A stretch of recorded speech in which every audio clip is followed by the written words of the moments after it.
G'day everybody, and for those who've come in late, you're listening to Expand the Phantom Podcast. He washed ashore the sole survivor of a shipwreck, and upon the skull of the man who killed his dad, he said, "I'm mad, I must eradicate piracy, injustice and cruelty, and all my sons will follow me, so evildoers will believe that this man cannot die." The Phantom, the ghost who walks, the Phantom, enemies beware. Hello, we are the Chronicle Chamber team, and this is Expand the Phantom Podcast. Our website is chroniclechamber.com, and you can contact us via our email at chroniclechamber@gmail.com. You can also subscribe to us via YouTube, iTunes, all the various Android apps as well. Now, this is episode 189. Now, we are lucky enough tonight to be chatting with not one, but two creators, and that is Matt Kyme and Shane Foley, the creative team behind the story in the latest Frew comic at the time of recording, and that is issue 1892, Diana and the Heartbreakers Gang. Now, my name is Jermaine, and Dan, how are you, mate? Very good, Jerm. Very good. Excited to be here tonight because I really love these podcasts where we get to really dive deep into a particular story and to be lucky enough to be talking to both members of the creative team. I don't think we've done this all that often, like in terms of having both members on. Tony DePaul and Mike Manley was a particular favourite for mine when we talked about Reckoning with the Nomad, but it's not often we get this sort of privilege to dig into the minds of both the creative team. I'm really looking forward to it. Yeah, exactly. Now, we probably won't be reviewing this in our next Comics and News podcast, because we're going to be spending probably the next hour and a half reviewing it. So Exactly. I think that's fair enough. But I totally agree with you. It's awesome to be able to kind of get into their minds, into the creators, and kind of learn a little bit more about how they think and why they did certain panels and did certain things. So now, before we introduce to the guys, now Matt and Shane have both been on the podcast, and Matt even has hosted the podcast a couple of times as well. So Matt, we were first introduced to Matt in episode 69, which was regarding his demon comic. A Date with the Demon, I think we called that. Yeah, A Date with the Demon. I think that was your work coming up with that title. I do love my alliteration. yeah. And then Matt has also helped us during COVID with some reviews of his own stories. These are all past stories. Now, these are, I was about to say issues, but these are episodes 162, 166, 167, and 170. So make sure you go back and have a listen to some of those, because you will kind of understand a little bit more about why Matt did what he did if you listen to those podcasts, if that makes sense. Now, Shane Foley, we chatted with him in episode 92. So that was only 100 odd episodes ago. And then he also joined us for episode 120 and 121. Now, for those who have come in late or very late, Matt, welcome. Could you tell us a little bit about yourself? Sure. It's my pleasure. It's funny, when you were doing the intro, it took me back to those couple of episodes when I read through all that stuff. So I could almost remember it word for word as we were saying it. I did a lot of takes of those. I didn't want to muck them up. You held down the fort really, really well, Matt. No, it was a pleasure, and it was an honour as well to be part of the show. So for anyone that hasn't seen those and is not familiar with me, the current Phantom in the shop at the moment, 1892, is a story that I wrote, and I worked with Shane Foley, who's also on the screen, hopefully. So it's my second comic out. I've been a Phantom fan since the mid-80s.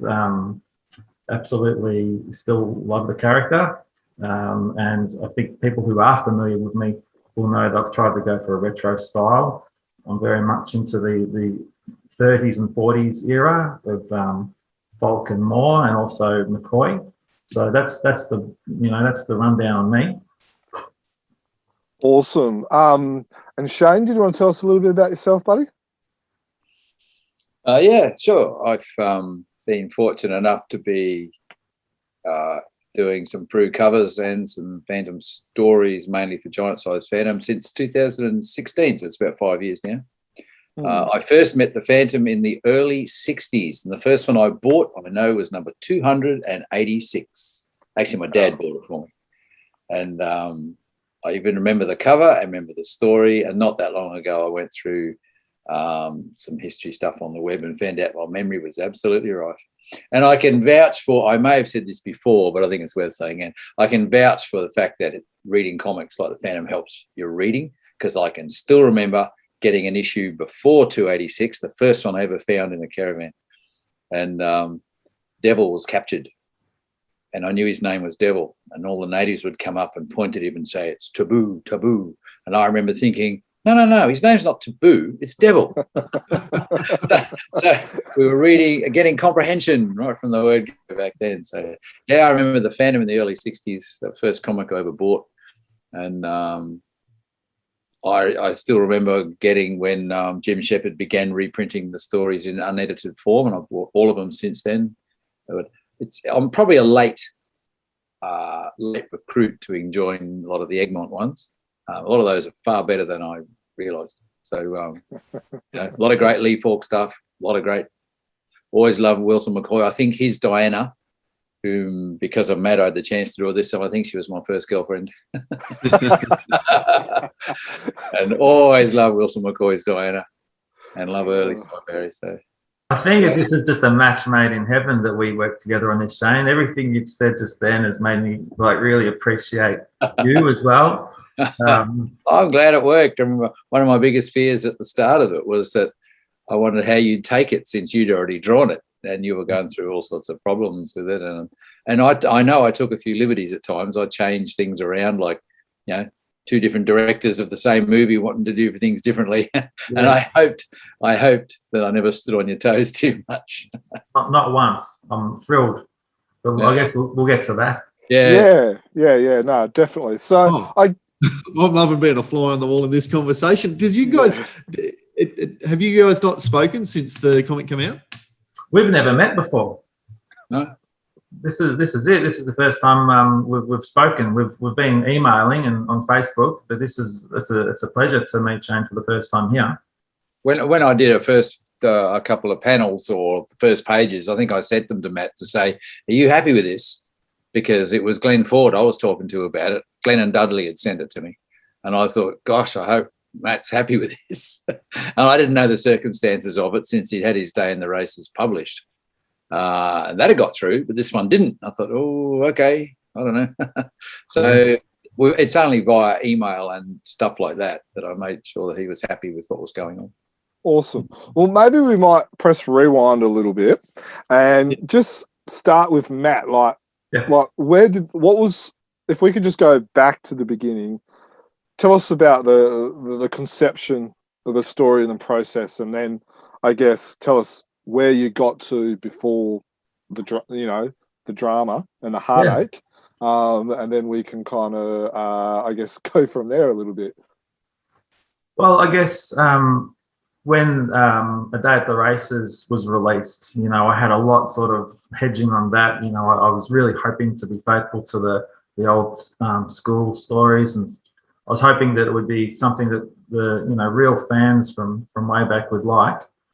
So on the day that was released, the very day it hit the shelves, I got an email from Dudley saying that the response had been fantastic. They were really pleased, even though it was just the first day. They'd already been receiving a lot of positive feedback from fans and from shops as well. They'd heard that the sales were going really well. Oh, wow. So in that email, I basically said, if you have any other ideas, shoot them to us, and we'll see where we go from there. So as that story focused mainly on Diana, and Shane was just saying a moment ago that Diana was his first love, and that's pretty much how I felt as well when I started reading The Phantom. And I've said this in the podcast before, when I first started in the 80s, it was when Frew were releasing all those Ray Moore stories. And they, to me, even now, are just my absolute favourite, because Diana is, so funny and so clever and so brave. So with the new story, I thought I want to make sure that I make Diana the focus again, because she's probably my favourite character out of all of them, even probably, neck and neck with the Phantom himself. So I wanted to focus on her. But I also wanted to bring in elements of the previous story. I wanted to have Jimmy and Phyllis in the story, not as major characters, but to allude to them and also allude to the previous story. So it's not a direct sequel, but readers will see that, it is maybe some time has gone past, but I guess what I'm trying to do is trying to sneak my stories into the Falk canon, trying to make them official. Well, and I was just thinking, just even the fact that you had that reference back to the previous, and it's something that I'll want to explore more later, but you do write very much in the 1930s newspaper strip genre, where it's that ongoing saga rather than, a standalone story. Yeah. Well, with the Day at the Races, I was explicitly asked by Frew, by Glenn in particular, to look at an existing story and do a sequel or a prequel. So I basically just got out all my Phantoms, reread them all from that era, and the one which I wanted to do something with was Little Thomas. And I thought, here we are, the Phantom is in England. Maybe what I'll do, and also looked at what was going on around about that time. In the previous story, the Phantom and Diana, the Diamond Hunters, Diana and the Phantom had decided to call it quits. And, they had even been engaged, but they'd broken it off straight away. And they hadn't gotten back together yet. So I wanted to use that little slice of time in between the Phantom and Diana meeting again. And I thought the perfect time would be straight after Little Thomas, because the Phantom's in England, and I orchestrated my story so Diana would come to England. But in that entire story, the two never met. And there's all these scenes where they're literally in the same hotel, side by side, or they cross each other in the street, but they never actually meet. So one of the things I wanted to explore with the new story was to have them back together, because I'd written them apart, and now for my second story, I wanted to write them together. And I want them to, to have a good time, to go to dress-up parties. And I wanted Diana to be friends with Jimmy and Phyllis, act like a normal girl, act like a normal young woman, I mean. So, I think that Diana, her identity sort of disappeared over the years, and I always wanted to bring her back to being a fun New York socialite. So that's, I guess, the inception for the Diana and the Heartbreakers. I wanted it to be a Diana-focused story. I wanted to show them together, very much in love. I wanted to show him, go off and do his thing, but her also to have her own adventure. And you must have a sweet spot for Julie as well, to have Diana in her costume through the story at points. Yeah, so I wanted to make sure that the Phantom, this story, my second story, took place somewhere after the events of my first one, obviously, but also after Diana had first worn the Julie suit. So she, that's referred to, that she's going to wear it again. Yeah, that was a nice touch having that. And on social media, there was a few people also commenting about how they thought it was a nice touch as well. Yeah, I saw that. I saw as well. Someone was saying that, there's been enough Julie stories. It's probably that's been done, and but that doesn't stop Diana from getting into the costume every now and then. Yeah, and I think like the Phantom, generally, all 21 generations of them marry very strong women, and I think there was Flame, who I think's the 8th or the 12th Phantom. She's worn the outfit once as well. So I think there's there's precedence for that, and I think if they're a strong female, of course they should be able to withhold their own. So we're getting sidetracked into talking about the story and the characters when we're trying to stay on the process for the moment. In a sense, though, Matt, because something Jermaine and yourself have both alluded to, are about drama and that sort of stuff at some point in the process. So for those who've got no idea what happened, what can you share with us about that process? Yeah, sure. So the day at the race is only just scraped by. You know, that's something that people might not know. That You mean in terms of King Features approval or Frew approval? Or? Yeah. So I guess I was pretty lucky to have that one get through in the first place. And the feedback for that story was that the story itself was excellent, but the art was ranged from poor to fair. So I had to go back to the drawing board for a lot of it. And I think I only just scraped through. And when I was working on this one, I was putting what I thought was a bit more effort into the panels. I was really referencing McCoy as much as possible. You know, a lot of the layouts that you've seen that Shane's worked on were based on original McCoy pictures, as I'm sure will come out.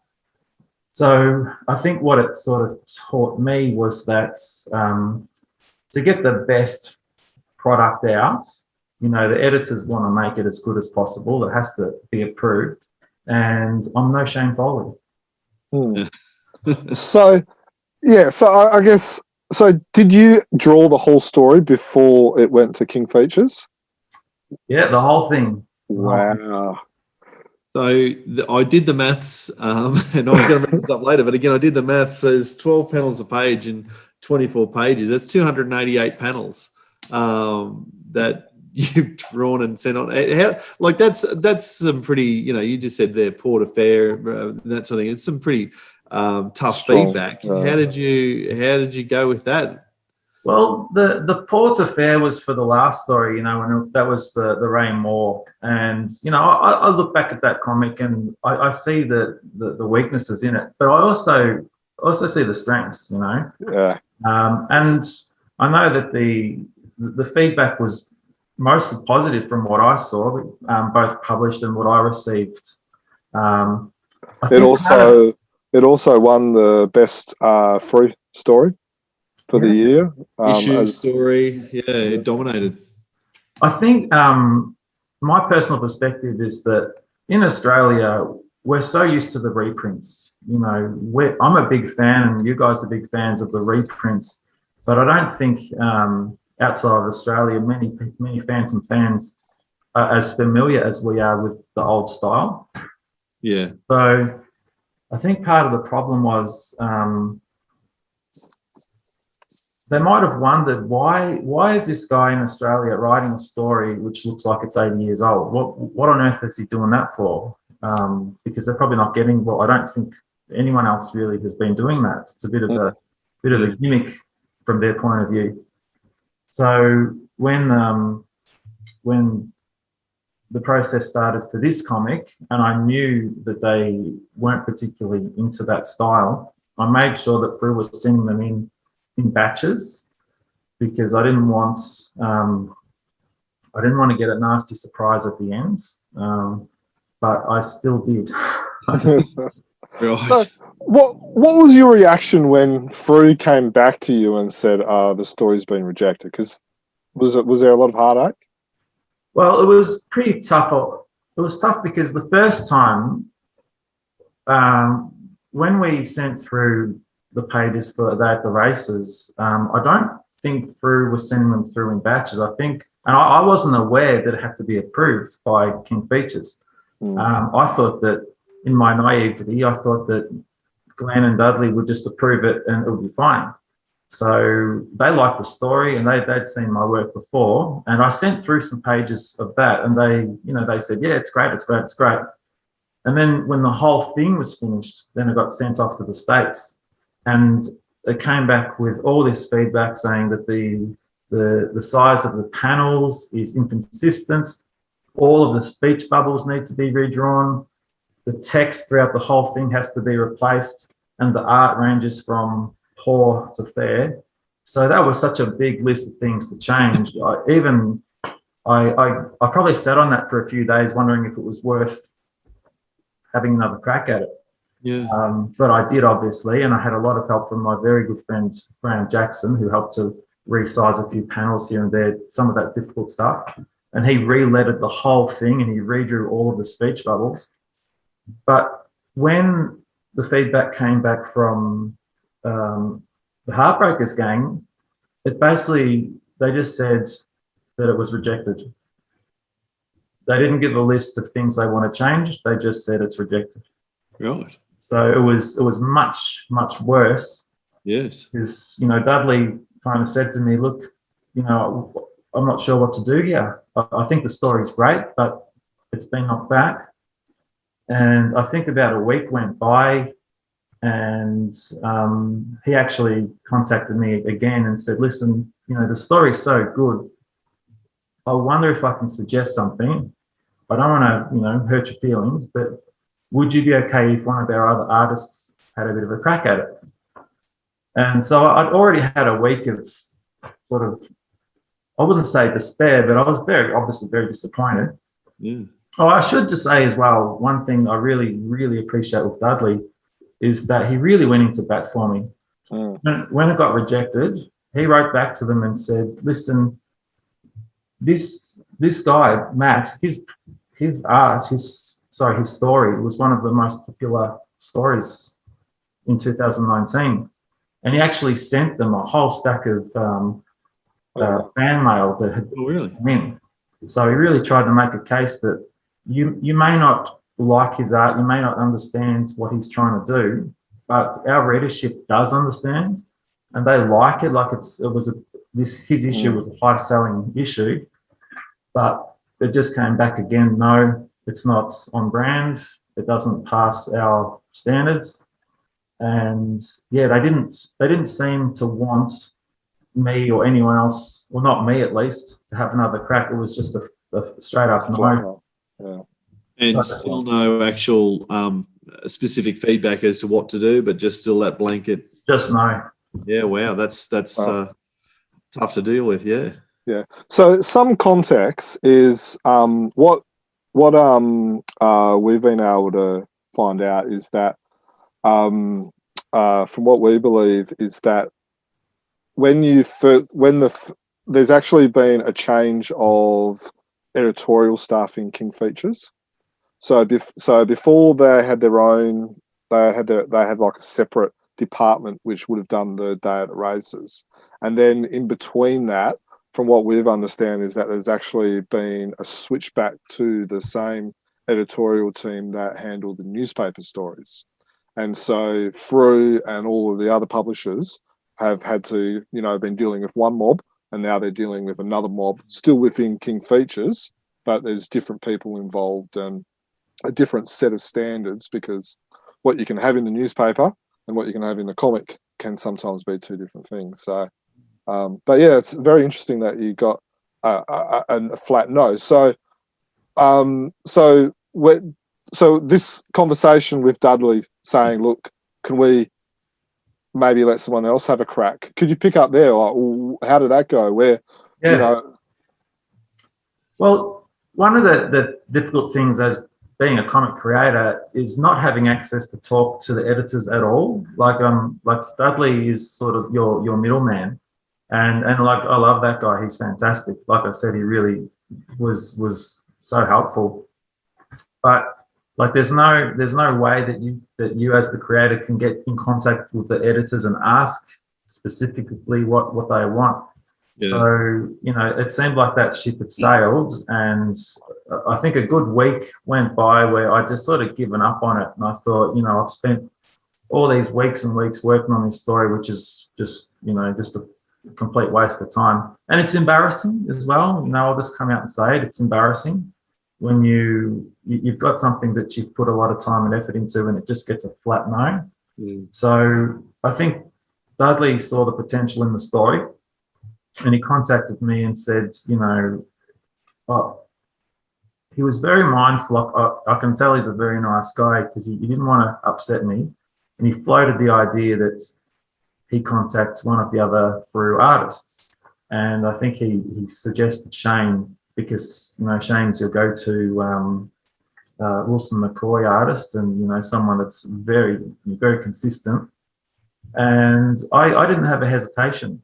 there was no point being upset about it. Obviously, it is upsetting, but having the story drawn by someone else or not having it drawn at all, it's too wide a bridge. And also, I really have always liked Shane's work as well, from his covers through to his stuff in the Giant Phantom. So it seemed like a match made in heaven. And, I just had to sort of swallow my pride and think, okay, Dudley wants to invest in the story. He's going to ask Shane. He's asked for my approval. Nothing has gone on behind my back. I'm 100% into this. I'm cool.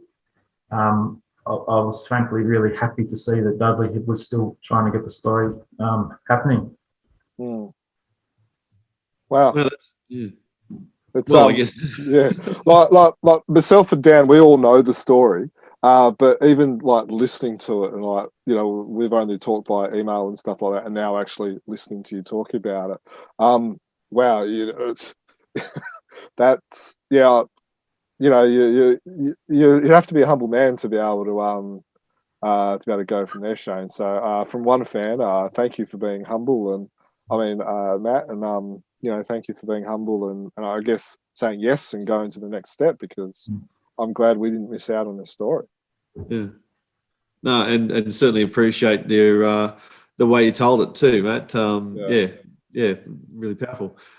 So I guess that does lead us straight to the introduction of Shane, though, doesn't it? So Shane, you've been sitting there listening patiently for a long time. In your Sir Falcon shirt, I think you need to get that up and show that to the YouTube listeners. Thank you. You will have to talk, Shane, while you're showing it off. So stand up and talk. So isn't that enough? All right. Do I talk about Sir Falcon? Actually, that was really interesting hearing Matt say that, because I didn't know all that. All I knew was that he'd been given a really hard time and the art was rejected. The first I knew about it, I actually got a timeline here because I couldn't remember. Back in March last year I got a phone call, or I was talking to Glenn about something else, or I got a phone call from Glenn, I can't remember which, and he asked me about doing it. And I presume I got asked because I'd done that Jungle Love story with P.D. Anderson, for the anniversary book, and that was all McCoy swipes in that one. And he asked me about it, and I said, okay, I'll give it a go. And I got a PDF of all the artwork, and I can vouch for Matt. Yes, he drew the whole thing. And it was really interesting because I could tell where a lot of the panels came from, because I know the McCoy stuff probably the best of all, because that's what I really liked as a kid. And I've remembered them. And McCoy's got a style where he often reuses the same type poses, so and it's nice. But so I was asked to redo it, and I said, yeah, I'd have a look at it. And I don't know if Matt knows this. I don't think he does. But after a while, I said no. Did you know that, Matt? I said no, because it was so much work. Because you're telling me. because you work it as you wanted to do, like daily strips, and they're all daily strips. It's a 4-tier page, and I thought, this is so small, working in 4 tiers all the time, 12 panels a page. Steve said, I can't. And was in April, I was talking to Glenn again. I said, look, I really like the story, but it's so much work. And to show how much the guys must have wanted the story, Matt, I was offered more money than I normally get. So what was sold to me as re-inking a story, now we know I didn't quite do that. I really sort of drew, but it was sold to me as re-inking. I was paid for more than when I write and draw a Sir Falcon story. So they must have liked the story, mate. Yeah. And by then, when he offered me that, I thought, I know how I can do it. I actually did each, you know how each page is 2 tiers? I've got examples here to show you. I actually blew it up to double the size I normally do. The top 2 tiers of every page are done as big as a normal page. Oh, wow. That's how I had to do it. And to get the McCoy look, I had to use a lot of brush. And you can't do that small, you know. Yeah. So that's about the size that he used to do it, isn't he? Well, I think it's getting closer to what they did, because the original dailies are massive things, aren't they? And so I went bigger than I normally do, and I found I could do it that way. And so I agreed. And what I did was, they had told me that King had rejected the artwork. And so I just did up 2 pages, and they submitted those to see if they were happy. And on June the 1st last year, they said, yes, go ahead. So I drew the thing between June and August last year without the lettering. What I did was I printed off all Matt's pages, blew them right up, and then sort of light box them. Most of the word balloons are the same shape you did. I went over them and did the same shape, and basically kept the same layout in lots of places, and then had to reduce it down. So yeah, so it took me about 3 months last year. Wow. To do it. And you got your letterer to do it, didn't you? Yeah. I left them all blank. I left all the word balloons blank, and yeah. I should also say, Shane, that I got a nice message from you as well, because we didn't know each other. I knew who you were, and it was suggested to me by Dudley that they would ask you. And then shortly afterwards, I got a nice email from you just asking if basically if you had my consent. Yeah, I didn't know whether you knew. I presumed you knew, but I wasn't going to take it for granted. So I got on with you and said, "Are you happy with this?" Because I thought it'd be horrible if you really didn't like the idea. And that's when I think I kept you up to date with a few pages, showing you what I was doing, saying, "Look, I'm not just re-inking this. I'm being pretty heavy-handed with this, because sometimes I felt a panel should be different, or my sensibility was different to yours." And you never said, "No, please don't." You never did that. I was just hoping you wouldn't show me up too much, but you did. Not the plan. Shane, you said you've got some examples. I got a few. You want to show us? Yeah, could you just show us a couple? Now you will obviously, if you're only listening to us via the audio, you're not going to be able to see this. So make sure, if you want to see what Shane's going to show us, make sure you timestamp it and look on our YouTube channel. And Shane, as you're showing us, you will have to talk, so it stays on the. Yeah. Okay. Oh, that's why you said that. Yeah. Okay. All right. What I'm showing now is these are I blew up Matt's page 5 is there. That's how it came out as an A3. Right, when I put them all on the USB, the PDF I was given, that's A3. Then I cut them in half, as you can see, and each half was then blown up to A3. Right. And that's Matt's.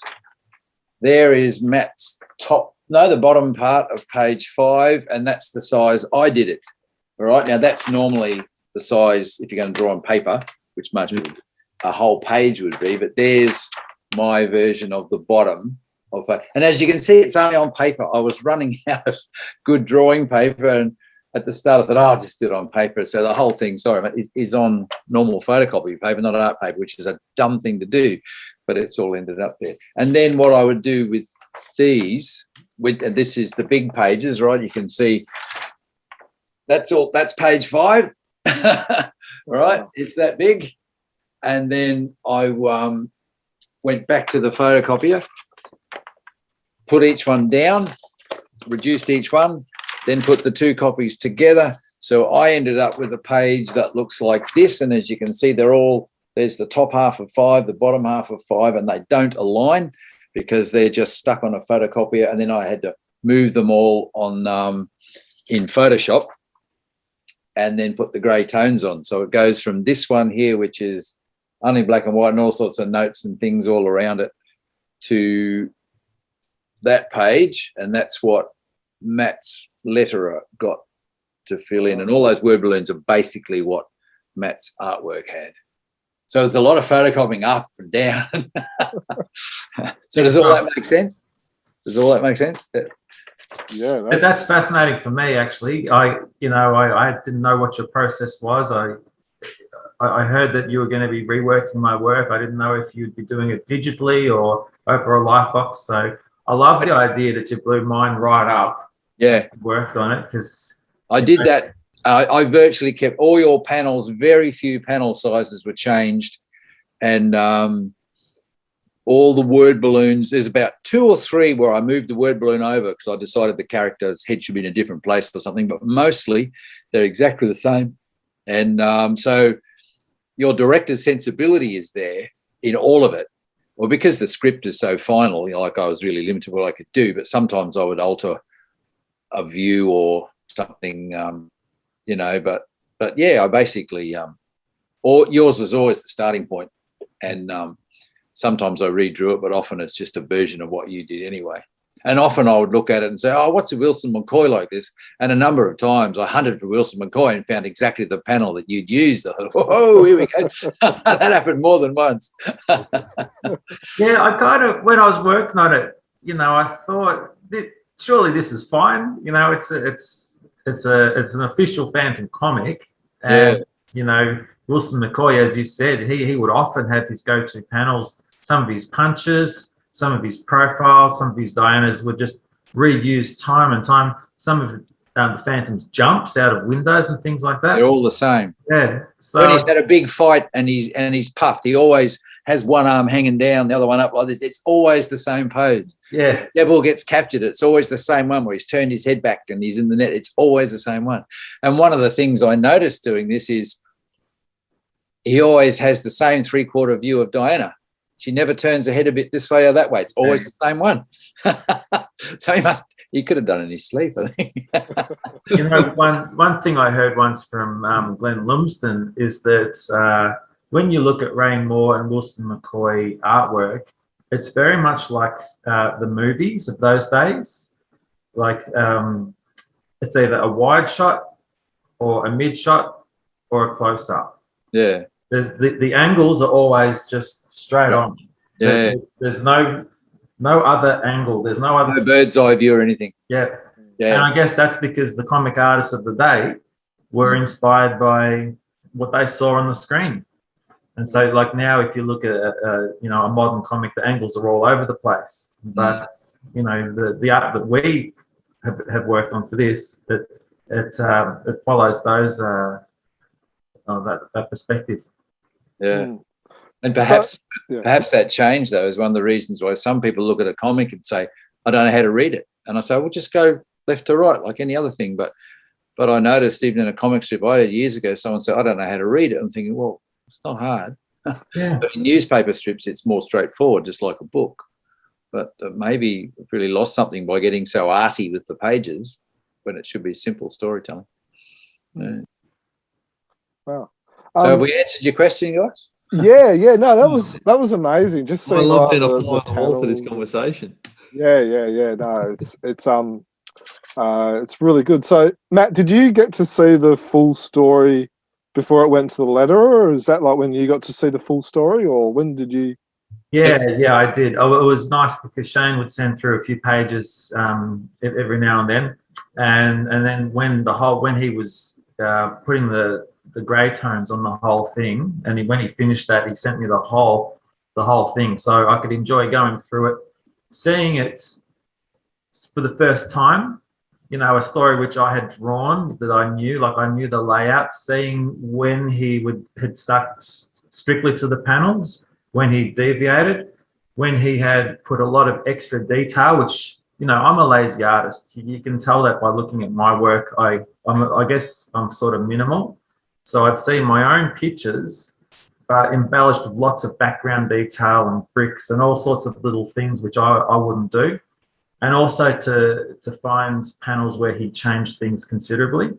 Going back to that point before about us swiping from panels from the past, I've noticed that there've been times when I've seen some of Shane's work. I've noticed like there's a dance scene that we've both swiped before. There's I think I can't remember which one it is now, but there's a scene where it's a McCoy panel and there's a dance scene, and I swiped that in this comic, and I noticed that you'd swiped it in the Sir Falcon ones with Jimmy Wells. Well, that's probably the very, very first one I ever did in Giant Size 1. That's Jimmy Wells was in that, and they were dancing. Yeah.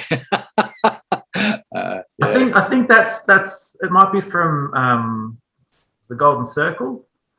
Yeah, probably. Yeah, well, one of them. Well, that was really interesting this time. I don't know if we're jumping ahead, but I'm always looking through McCoy panels to find what you were looking at or something that would be appropriate.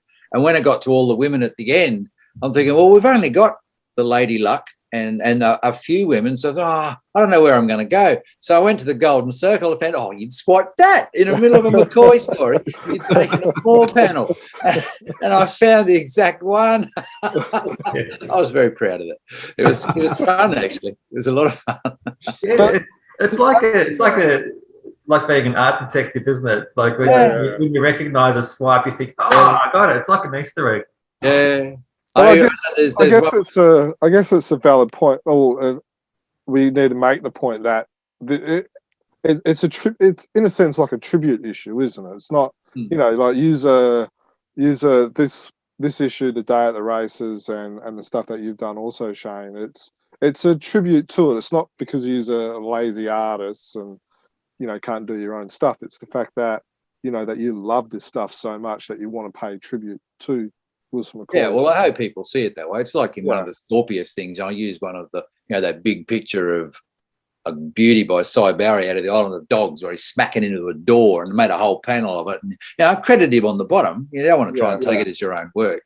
But when I did Jungle Love with Pity for the 70th anniversary, that accidentally lost its first page in the book. I mean, we've talked about that before. Yeah. But one of the things I was proud of with that is I've got it here. I just happened to pull it out to show the difference between for those who can't see, I'm showing the half-page big one from Dinah and the Heartbreakers Gang, but it's the same size as the whole first page of Jungle Love.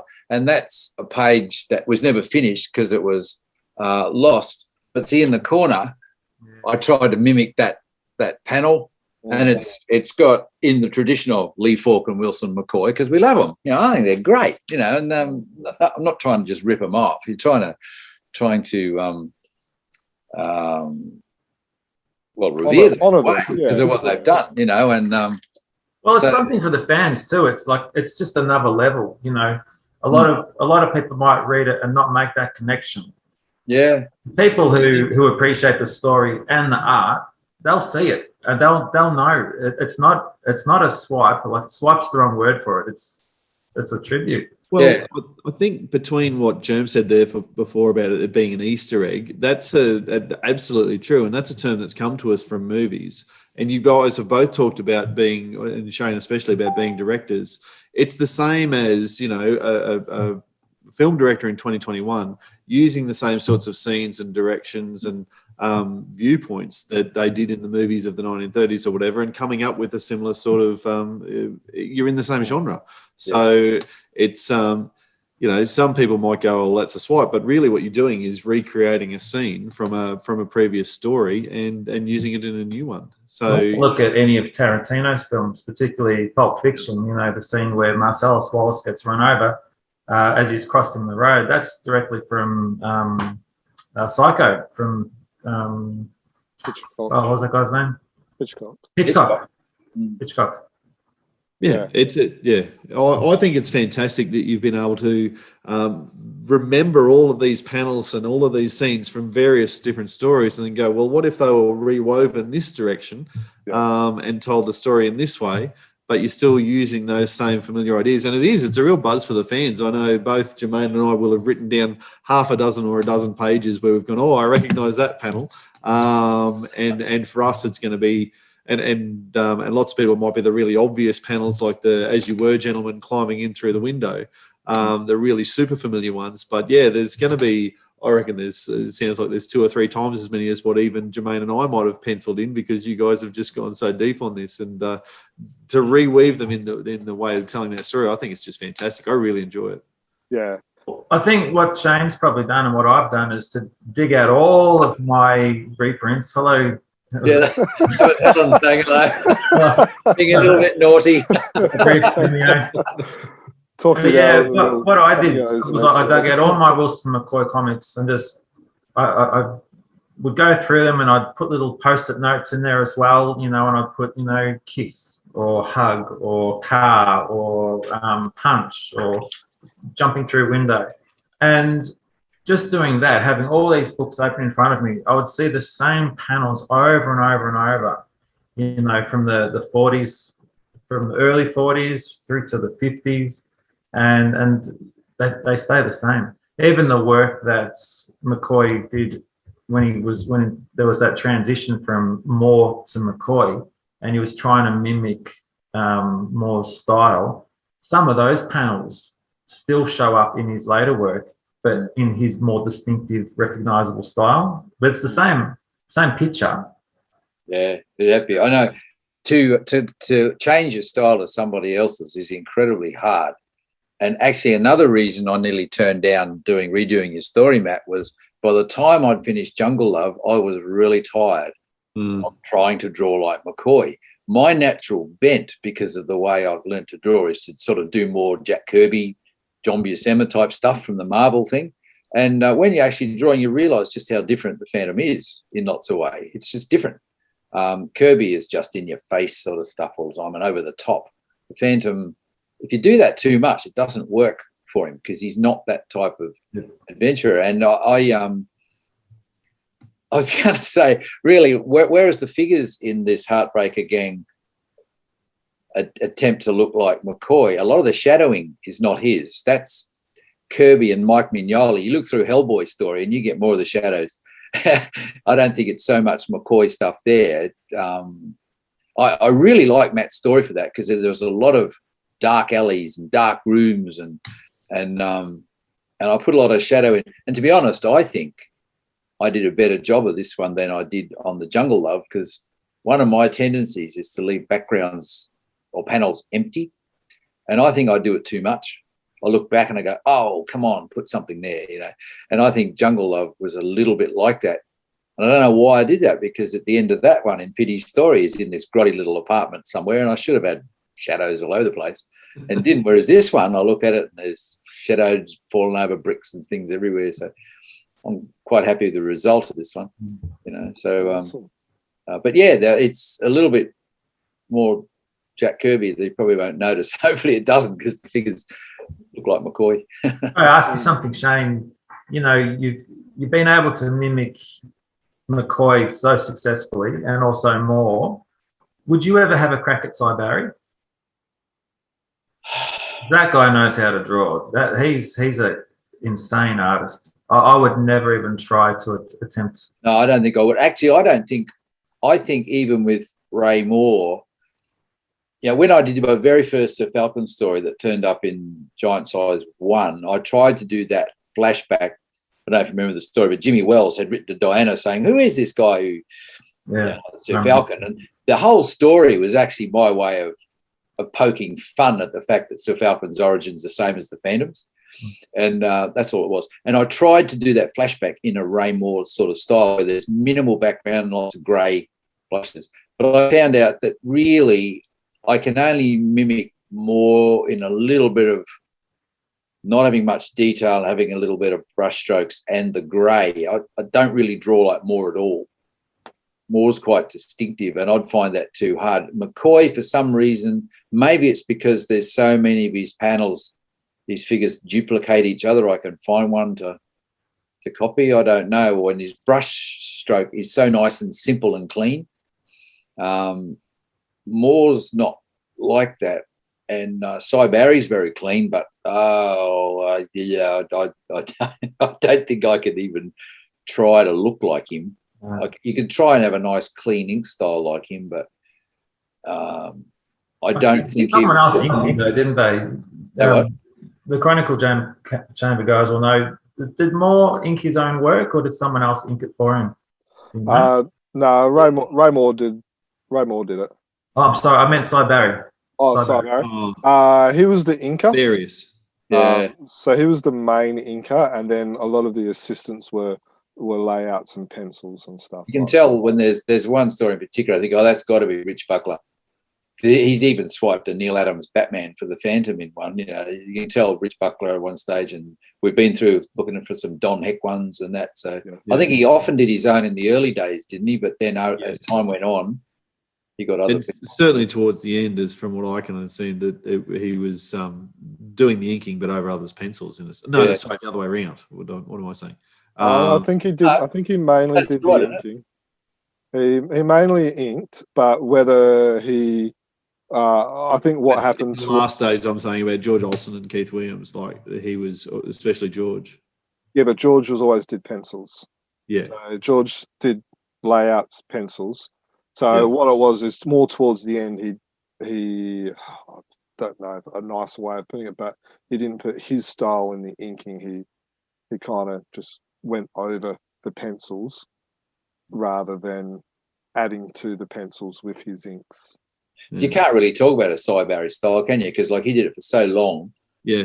Middle Cy Barry is very different to end Cy Barry, and they're all very early Cy Barry. It's even like Ray Moore. I mean, Ray's earlier one, Matt was talking about Little Toma before, and I think Little Toma, I was just reading the Diamond Hunters today, and that's just brilliant when he was doing all his grey shading. But when he went bigger for Sunday and colour, it looks so different to those very early ones where there's all the grey shading. I love the grey shading ones. They are beautifully done. Yeah, I think.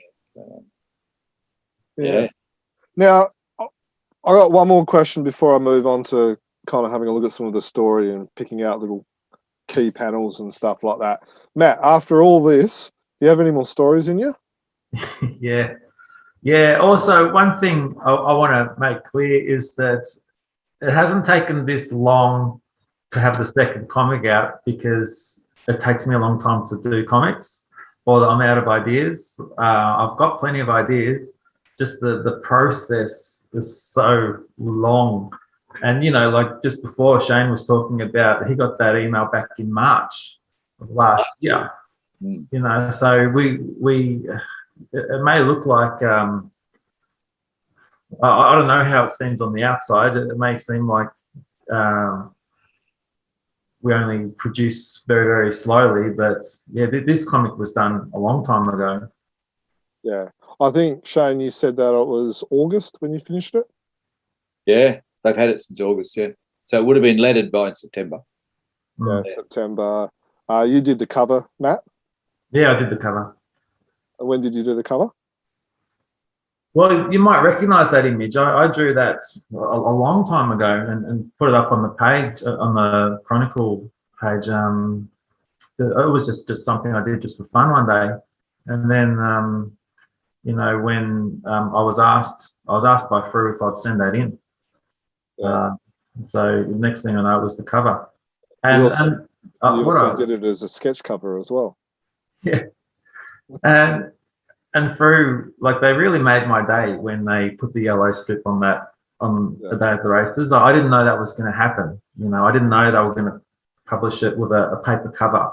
And then for them to do it again with this one, I'm really, really, really touched that they did that for me. So, okay, playing devil's advocate and putting you on the spot, if you were to create a new story, would you go down creating the art again, or what would your process be? I'm on the fence on that one. I obviously think about that a lot. I've submitted them a few stories, and I'm waiting to hear back. And you know, I'm considering. I'm proud of that at the races. I'm proud that I did the whole thing. You know, and I would like to have another crack at illustrating. And I think, you know, looking at the way that Shane worked with the much larger panels, I think that might be the way for me to go forward as well. But at the same time, I did like this process. I like to see Shane's panels, you know, and I've already spoken to him sort of privately and said, you know, we could do it again. I'd be more than happy to work with Shane again. I might not put him through the ordeal of doing so many panels, you know, because it sounds like that wasn't the greatest time of his life. But yeah, you know, I I don't know how to answer, Jim. That's all right. It's you're not supposed to get all easy questions. Hey, just to butt in there. Once I worked out to do it double size, I got no problem at all. So if you want to do your 4-tier page again, run it like it's a collected daily strip. That's no problem. All right, you heard it here first, everyone. Sweet. So another 6 months, we're expecting another story, another podcast there as well. Look, when the first one came out and it was successful, I thought, oh, this is great. I could maybe do 2 a year. And now here we are. It's 2 years later, and the new one's just come out. So yeah, you've just got to everything's just such a snail's crawl. And of course, Frew, they've got 80 years worth of stories they can draw on, and they've got all the stuff coming from Europe as well. So that you just have to fit into their schedule. Yeah. Hard to become a full-time comic book artist through Frew. Yeah. or author for that matter. Awesome. Well, I reckon let's kind of go through the story and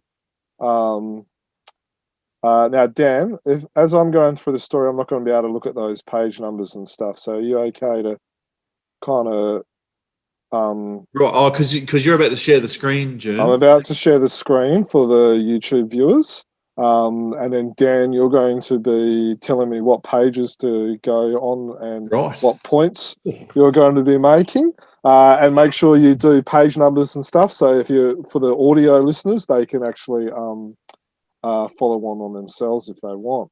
Very good. And Shane and Matt, I assume you've got a hard copy there as well. So when we flick to pages, or you can direct traffic as well if you've got page numbers that you'd like us to have a look at. So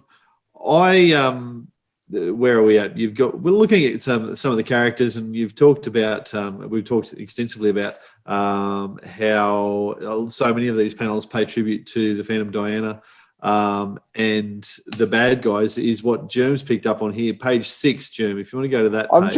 I've just noticed this panel here, which is the 1, 2, 3, 4, the 6th panel. I think I've seen that panel again, which is, I think that's there's there it was. Oh, where was it? Yeah, you went back. Go back. Am I going up or down? Oh, I don't know. Now you've gone too far. No, I think it's down here. I think that panel's been used twice. Dan, on your thing, there's the Flirtatious Princess. What page number is that? Flirtatious Princess is on page 10. Okay. So I think you've used that panel twice. Yeah, page 10. Yeah, there. So there's that panel, which is taken out of the Flirtatious Princess, which is, I'll just quickly bring that up. This one, I think it is. No, not that one. I do have it here. Here it is. Because this is one that I picked up, which is that panel there. And then I've seen that one. This is also being reused here as well. So yeah, I've just picked that other panel up. That's cool. That's funny. That panel you're talking about, in the other version of it, there's the baddie with the little beard. He comes out of the Flirtatious Princess too. I don't know if Matt took him from there, but I did. Oh, that's cool. So it's not just scenes, but you're also finding characters or background characters that are crossing into different stories and backgrounds. Yeah, absolutely right. Some of the characters' appearance changed a bit with Shane's versions of them, but in the pictures that I drew, I always based my characters on the really distinctive characteristics that McCoy drew. Sometimes, cauliflower ears or pointy little beards. There it is. There, that's it. Yep. That's the picture you're looking for. Jim. Yeah.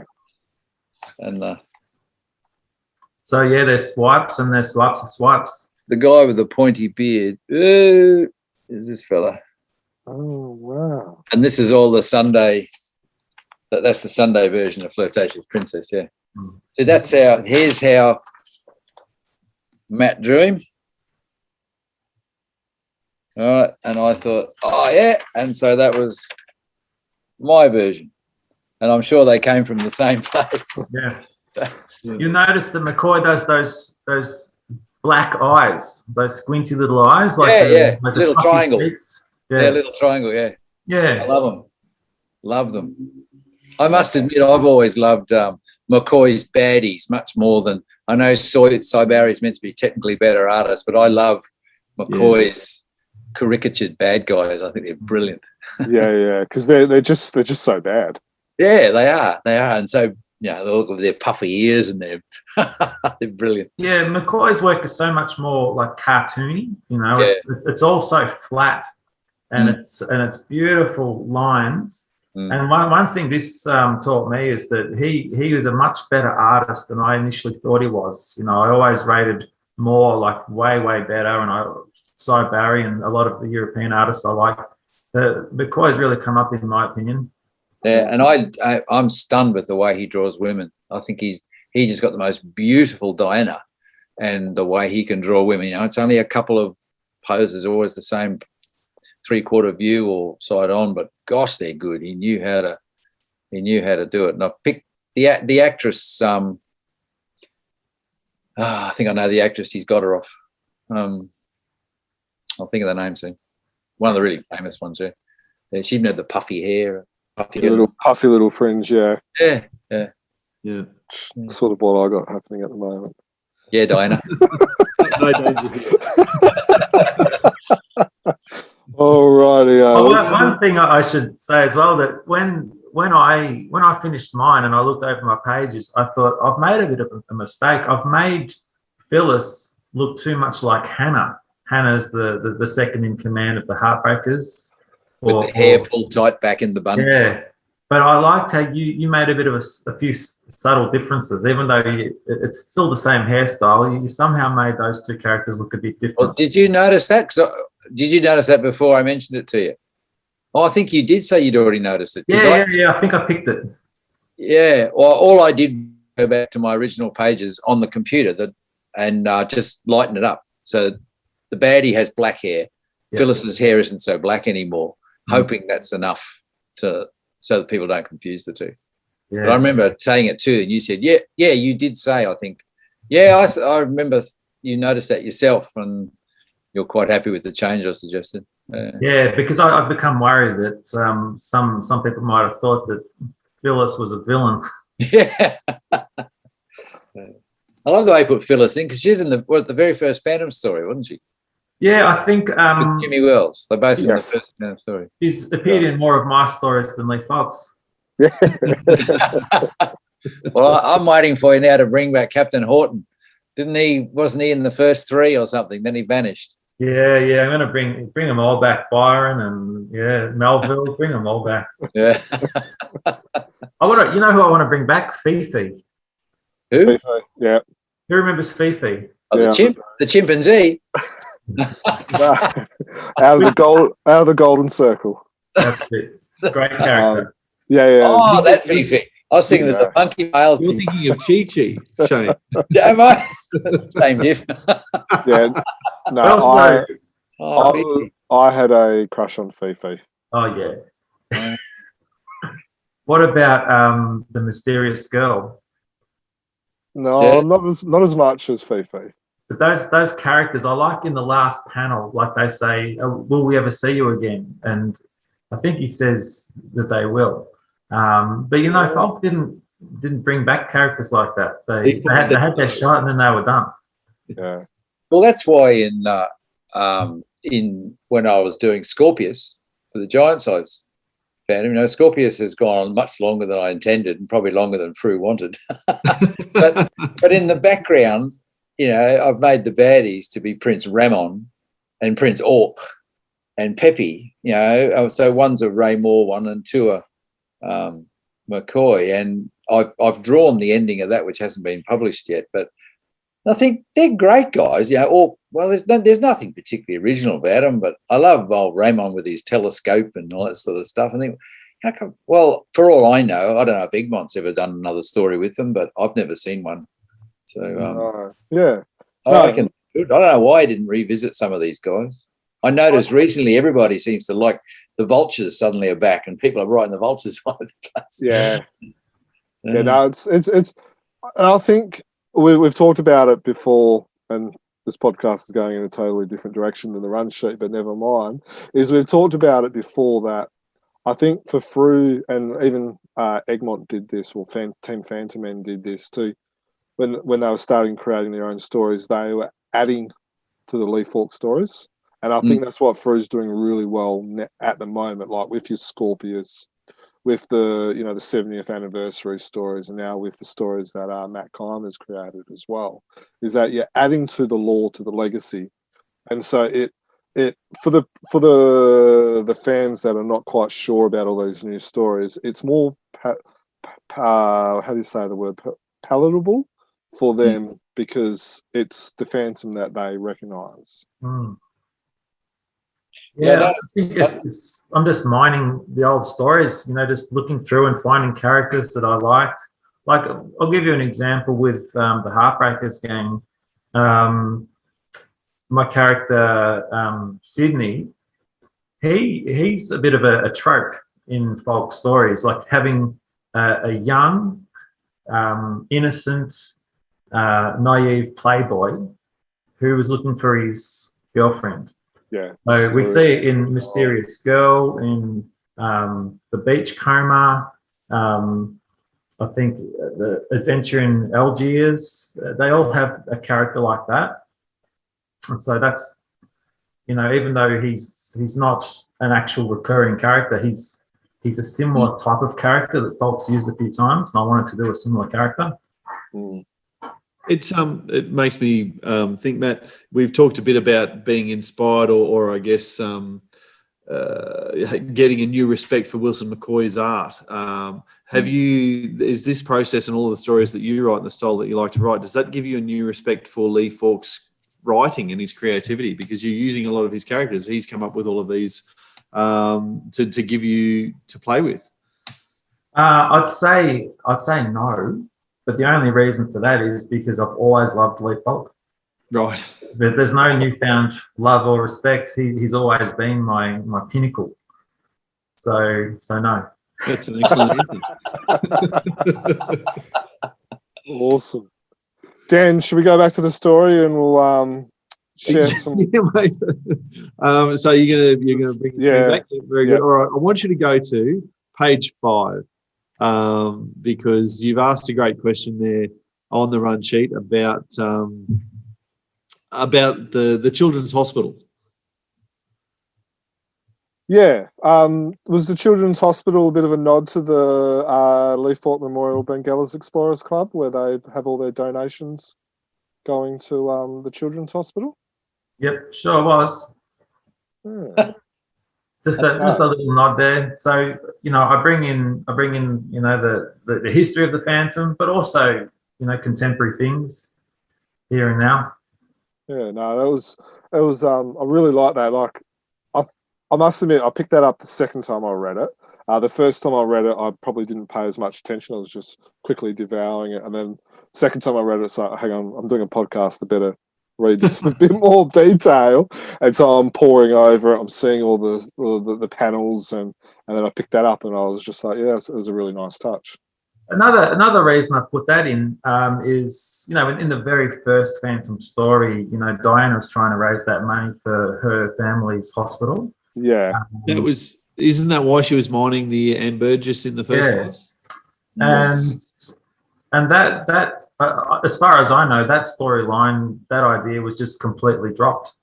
Yeah. I don't think there was ever any reference to that hospital ever again. Or her dad. We still have not got a story about what happened to her dad. Well, there you go, Matt. Where's the hamburgers gone? What happened to the hospital? What happened to her dad? There's lots of plot elements there. Well, what happened to Fats Horgan, the original villain from that story, the gangster. Yeah. And what happened to the Phantom's gloves that he had on in the first panel? Luckily, he lost those because it must be hard to take the gloves off and then punch someone. I've always figured that was set in the Spanish flu era before they understood that it was more masks you needed than gloves. Fair enough. What's the next page? All right. Well, look, we've the page 12, Germ. You've got a Mikey interaction. Oh yeah. So that's where are we? Page 12. So that's this dude here. I really liked. Well, first of all, he's ugly. He looks like a typical a McCoy bad guy, which great to draw. Great. Very much. And they're so like they got the broken nose, the big cauliflower ears. They're amazing. But I liked just really the interaction about how he's like, how he knows he's done the bad thing, but how he's going straight. And it's we all like the romantic story, those type of romantic stories where the bad guy becomes the good guy, and so it's just nice to be able to see that. I guess that sometimes. They don't become a criminal, a lifetime criminal, that they, have reformed and stuff like that. So I thought it was a great little nod. Oh, thanks. I'm glad you enjoyed that. That's one of my favourite scenes in the whole comic, actually. Oh, wow. Just hold it on there, Jim, if you like, and agree with what you said about the scene and the relationship. But it's interesting there seeing on the screen the top half of page 12, which is very much, you can see all of the Wilson McCoy in that. But then across the right-hand side of the screen, as we're looking at it, you've got the top of page 13. And that panel, which is that half phantom face, that's very Shane Foley. You look at that and you go, yep, Shane's drawn this one. So I really liked it as a different, that extreme close-up. I think you were saying earlier, Matt, about there's only 3 type of screen shots. But that screen close-up, I think that's really cool. That's 100% Foley, that panel. Yeah. You're talking about the wrong answer catfish panel. Yeah. Yes. I should try and find. Do you want me to try and find Matt's? Oh, please do. Okay, I'll disappear for a second. For the fans. Yeah, and for us. So what's the next one, Dan? Look, we've already talked a lot about Diana having a key role and why she's such an integral part of the plot. You've picked up something on page 18 in particular about that, Germ? It was just, kind of like, I liked how she was the hero. She's the one that diffused the situation and stuff like that. I just thought it was really nice how that kind of happened. Yeah, and that's where I think it's so evident. But what you were saying earlier, Matt, about admiring the Diana character in those first few stories, and quite famously, the first panel of the Phantom ever is Diana punching someone in the jaw. What an excellent start. Yes, an introduction to a character. Yeah. So some of my favourite ever panels with Diana are where she's fighting other women. The stories when she fights the Marshall sisters, like she goes all out. And when I think she fights the Tiger Girl as well, like she goes wild. Like the mermaids and she had a fight with the Lady Luck people too. Yeah. Have you got something to show us, Shane? Yeah. All right, I'll just stop The this. wrong answer, the catfish is there. It is there. Nothing like mine, is it? I changed you there, Matt. That's For those who can't see, it's just got 2 people. It's got the 2 guys looking at each other. It's not a. You've swung the camera a full 90 degrees. It's got some of those McCoy mysterious shapes as well, whatever they are. He does the pop. Yeah. What's popping? I don't know. Yeah. That's amazing seeing just because we've talked about what would we say? We talked about examples of where you changed a few panels, and that's a great example of where you really did change it. Yeah. It makes me think, Matt, and it's in terms of the publication, the Dudley's message from the publisher. What did you think of that? Because Dudley showed examples of your panels and Shane's panels, and did you've talked extensively about how fantastic Dudley was to work with. Yeah. What was your thoughts about that process stuff being put in the editorial? Actually, I really love that. Because some of my favourite things about the Phantom comics were the Jim Shepard introductions, and you'd often have panels, and he'd show differences of panels, and when a panel was edited in the past, when something was thought to be too violent or too suggestive, and so I actually thought it was kind of funny that with my first story there was no editorial, like there was nothing in for anyone to even know that it was. Like a new story, and so that's because it was so long, wasn't it? They didn't have room. Yeah. That's right. I think because they wanted to make it 32 pages, so they could have 32 pages bigger. So this time, seeing like an editorial and then having some pictures in there as well, it kind of took me back to 1989. I thought this is great. Also, my wife had seen it before I did. I was at work the day it came out, and so my wife was able to pick one up and have a look at it. And she messaged me and said, Dudley's written a really nice thing about you, and he's. So I think I went home already sort of with a positive mindset about that, and I expected it to be good. And I read it, and I took it, I think, the way Dudley intended. Like I thought it was great. So I didn't feel like I was being like shown up. It's just, it is what it is, Yeah, that's awesome. That's really good. Very glad. Alrighty. Let's go share the screen again. Sorry, I'm just falling a little bit behind. All right, Dan, you got our next page that you want us to look at? Page 16, we've listed here, and I think we've talked about McCoy's females that he draws, but both of you guys, I think, must enjoy the female. Just pause there on page 16. That panel down the bottom with Vicky and the Phantom. I always love looking at that one because that's probably the one which I think looks the closest to the way I had it drawn. The gun is very different from how I drew it, but that profile of Vicky and Diana, I think that's where Shane has really taken what I had and been like really like ultra faithful to it in that particular panel. So thanks, Shane. That to me looks exactly, well, it's very reminiscent of how I had it. Okay, good, awesome. Yeah, I didn't change it just for fun. If you had a good panel, it went in, and I get the credit.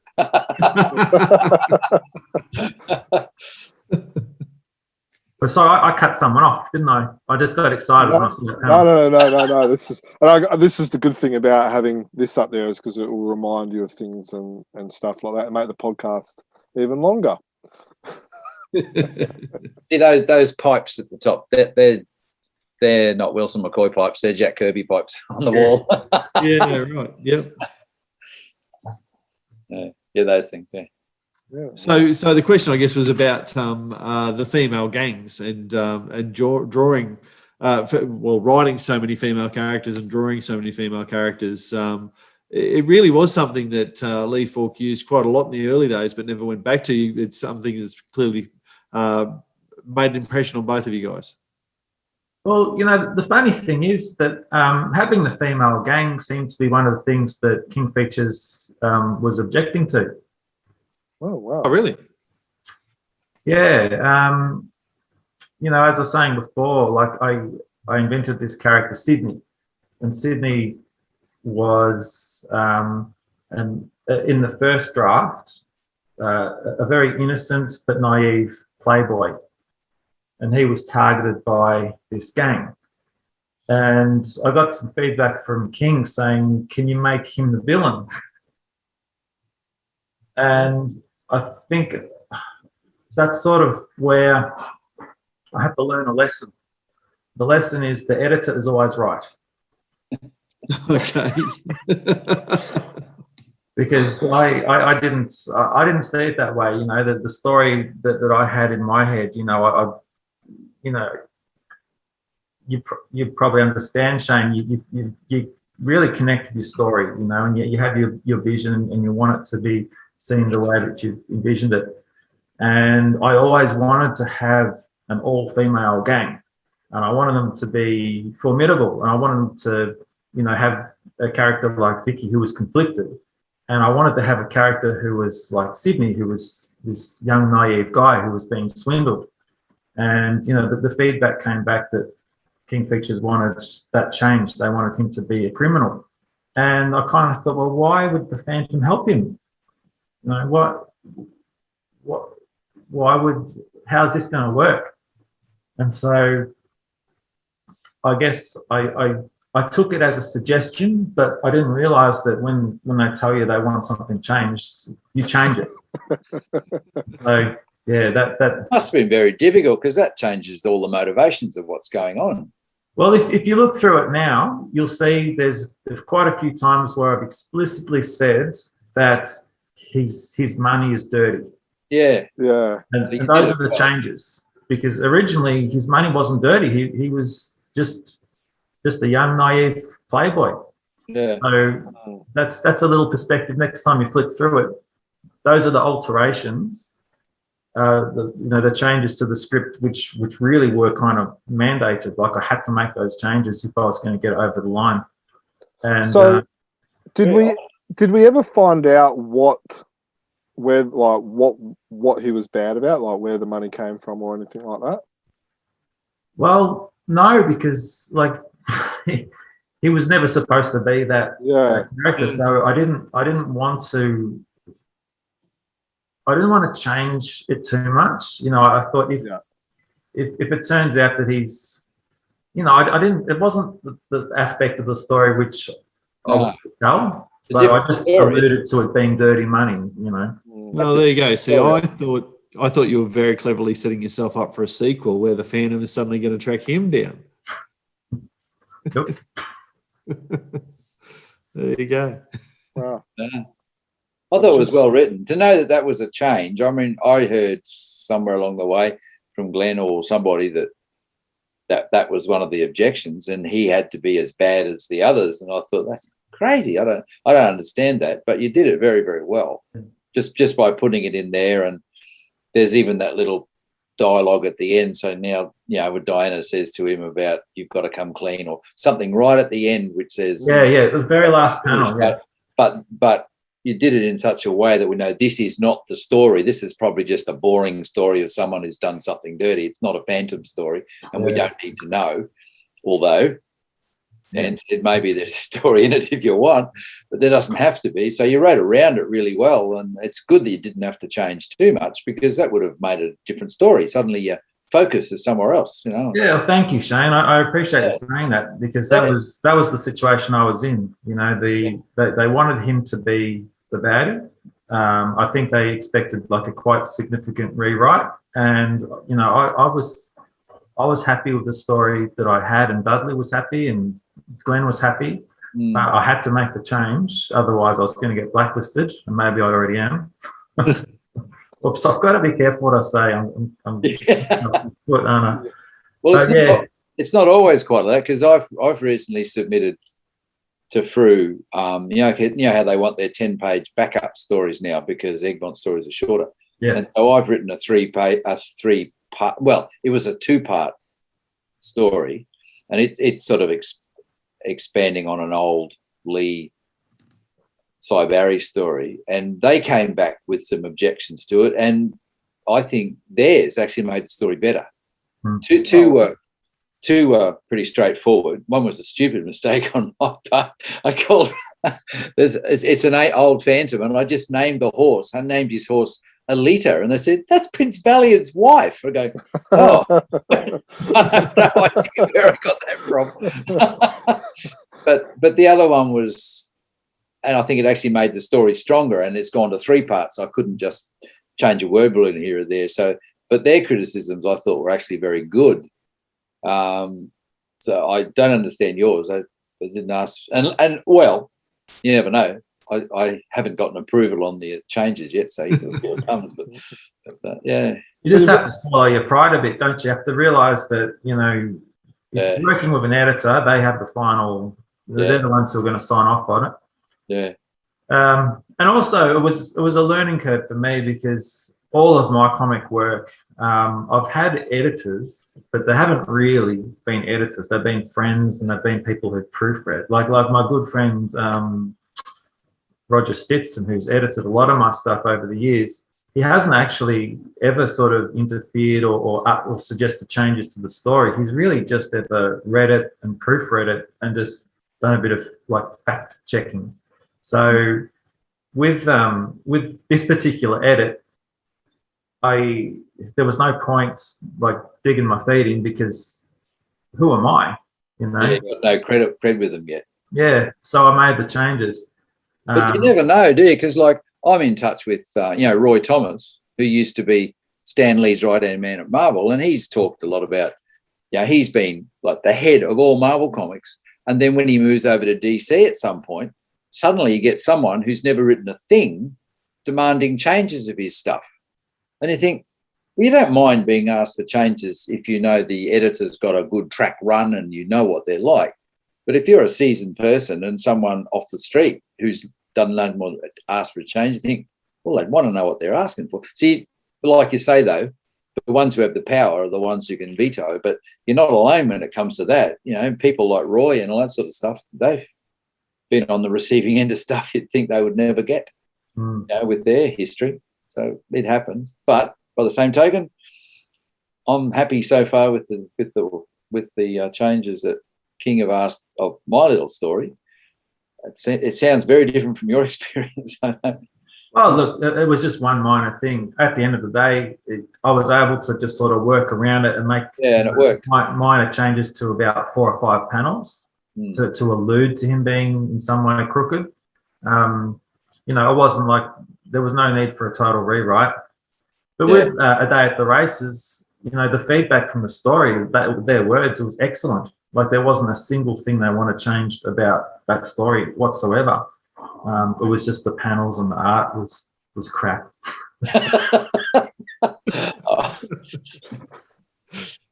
That's very readable. I read it again the other day, and I love the final panel in Day at the Races where Diana just says, "Masked Man," and that's the end. Was he here? That's very good. Yeah. Awesome. Oh, it's amazing. Is there any panels you wanted to go over, Dan? Any others? Oh, look, I think I've already mentioned the As You Were panel, and I think we've discussed every page I look at as I flick through the comic sitting next to me here. You're like, oh well, that's that.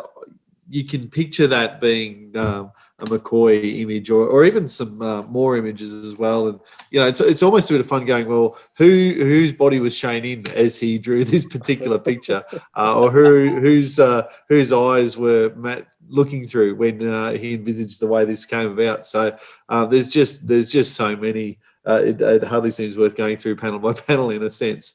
I must say though, we talked about, and you mentioned before, Matt, about the yellow bar across the top of the cover. I also really liked what Frew did, and I guess at the end of the day what Dudley did by including this page on page 3. It's the replica, for those who came in late, the original Ray Moore, which they use in all of the replica issues, but to have that on the front of this story that then is very much of the same feel, I thought that was a really nice touch too. I love it too. Yeah, definitely. Yeah, I love it. That's probably my favourite ever image of the Phantom. I love it.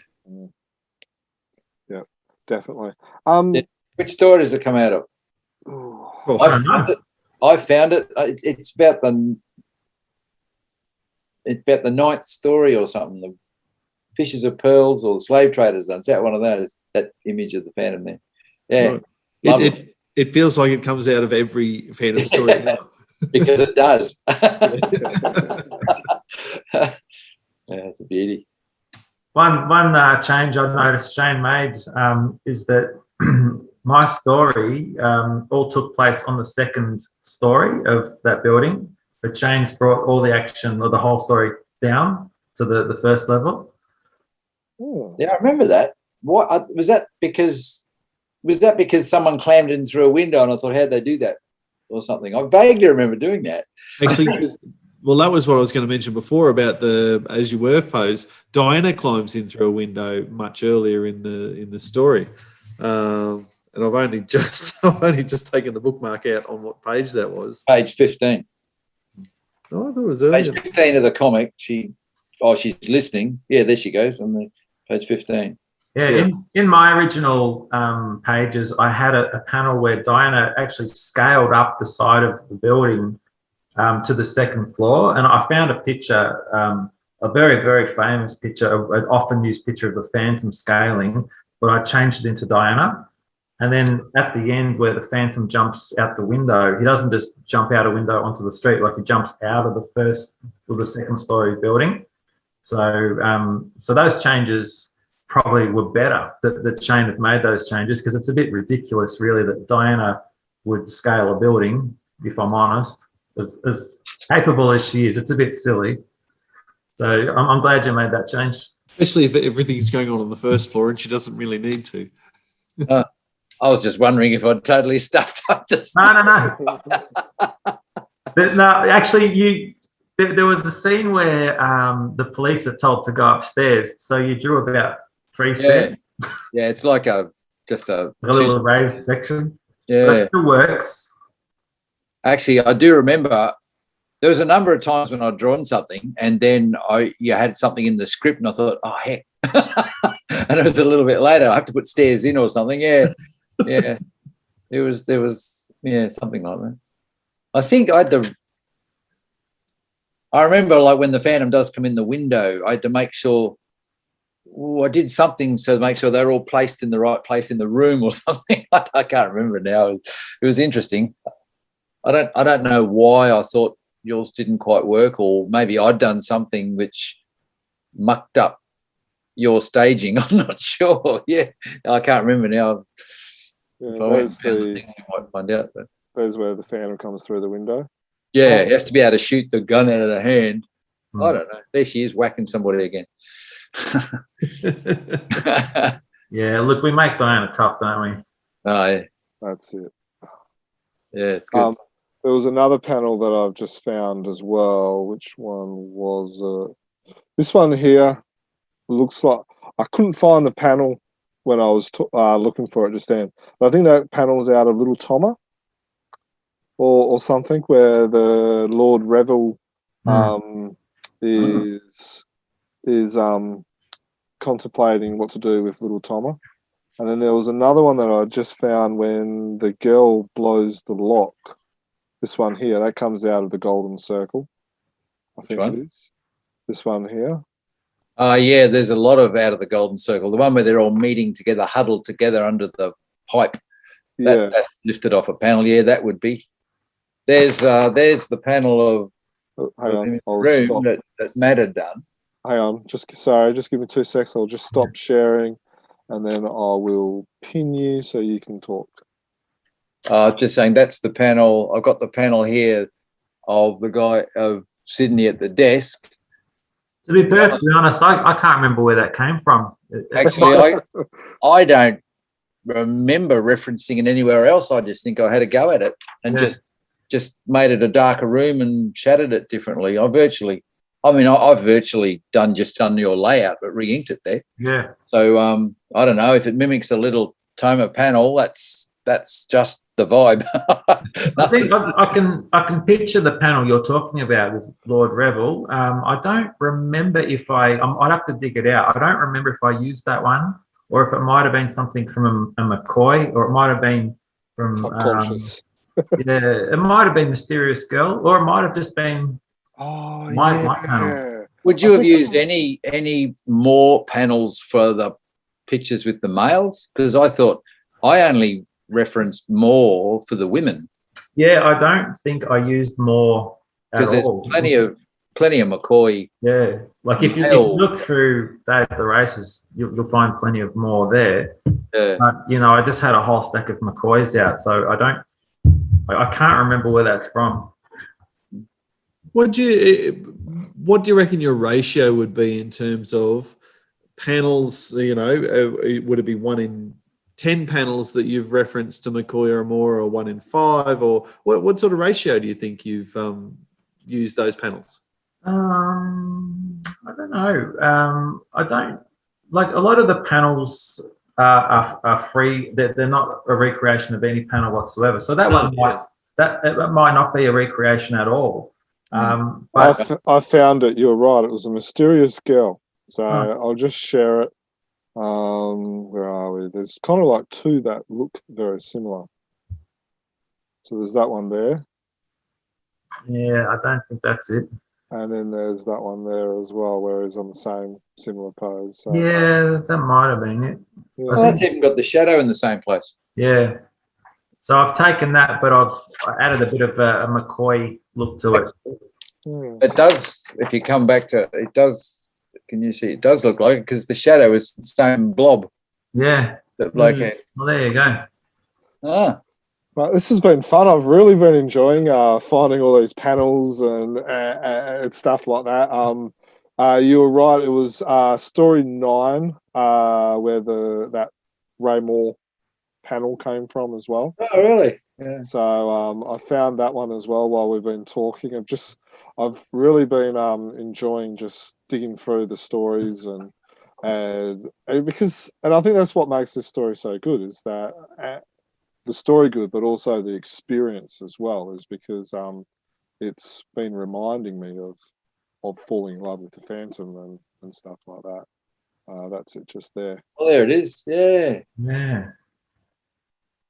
I think I read once that whoever did the artwork for Frew, like they copied that picture. They must have, swapped it around and traced it, but they had to make up the bottom of it.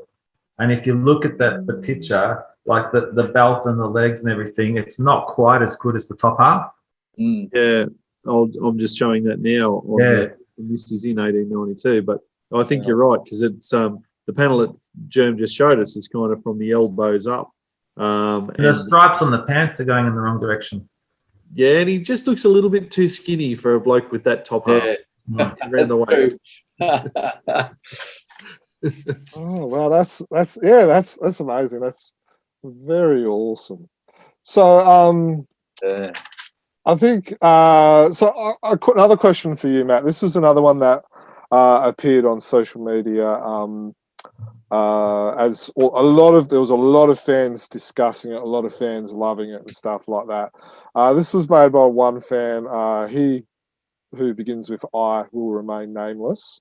Yeah. I was reading Mr. I today. Yes. He made a comment about news stories being based in the 1930s and 40s, where in today's world it will be the 19th Phantom. Now, to be fair, I think that's actually a good question. Because I know, Shane, your Scorpio stories were based in the 50s, 60s? Right when, they're virtually when the era when Cy Barry takes over. It's right there. Yeah, so... End of McCoy, yeah. Yeah, so both of you have written Phantom stories which would have featuring our 21st Phantom in a timeline where it's impossible. Look at it, today that it's impossible. So this is a question for both of you. I'd love to hear your insights on this. Where do you sit with that? How do you work around that and stuff like